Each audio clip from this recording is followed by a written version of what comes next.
just in the last minute, the crowd is like double. Yeah.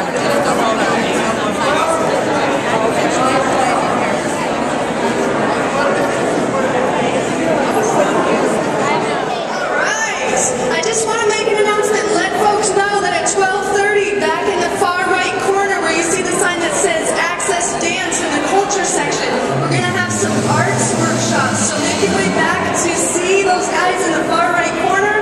Also, for those of you who need sign language interpretation, if you want, we have reserved seating up here close to the stage. So feel free to make your way to the front if you need sign language interpretation.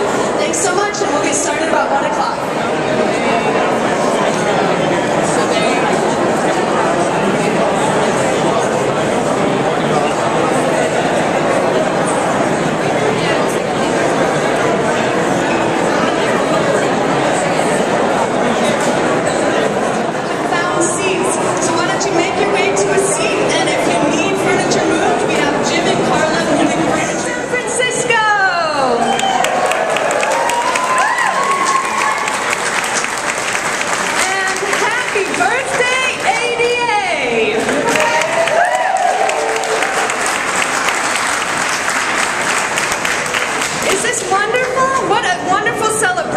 Of our disability culture, our history, and our pride.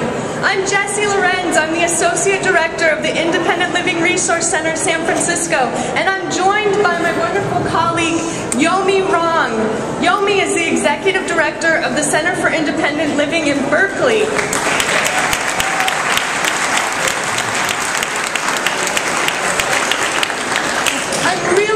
That Yomi was able to join us because Yomi is so wonderful and she is who she is, but also because of the wonderful historical significance of CIL Berkeley. CIL Berkeley was the first independent living center ever started in the United States. It was founded by Ed Roberts, who is one of our most notorious disability advocates. And Yomi is going to introduce our first event. Hi everybody, I hope you're enjoying this wonderful summer weather we're having in San Francisco. We're going to start with a video greeting from Speaker Nancy Pelosi.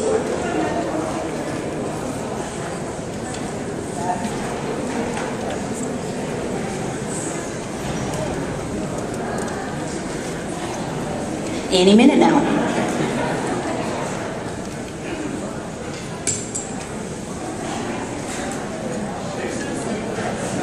Sound. We're working on the sound. Sound. We have to wish the Americans with Disabilities Act. DC, and I heard the Attorney General speak about we're on now. The Americans with Disabilities Act, and to be continued.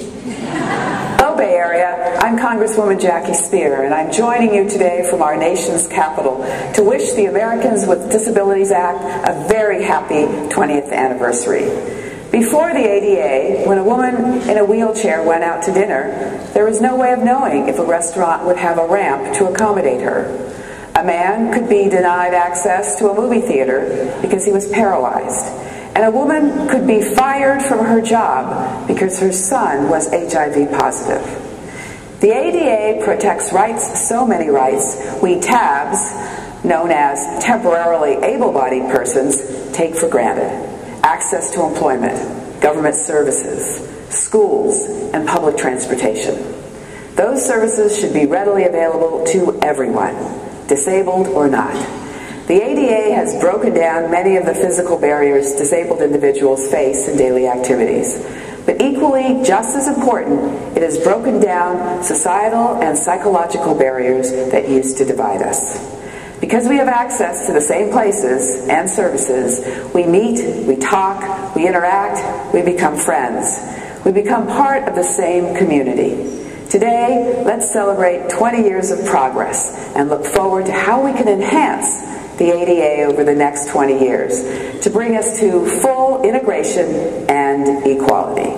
Thank you, and have a great celebration. You're all hanging. So I listened to Attorney General Holder speak last week about the significance of the Americans with Disabilities Act in the Justice Department. It was really wonderful. And As part of this presentation, there were 8 interns that all have disabilities, all sponsored by Microsoft, that are working within the federal government. And I turned to the person on my right who had on what seemed like very expensive cologne, and I just inquired about that. They all seemed like male interns, all these 8 people, and I was getting some commentary about how, yes, in fact, they are all 8 males, and, you know, it was lovely. And then I went about my business, and this woman kindly came up to me and said, that was Ted Kennedy Jr. you were speaking to. He's very lovely, and he has very lovely perfume. The awardees could come up and join me on the stage if you can. So Marty, Mark, Howard, and I'm blanking Alice. If you could come up, that would be great.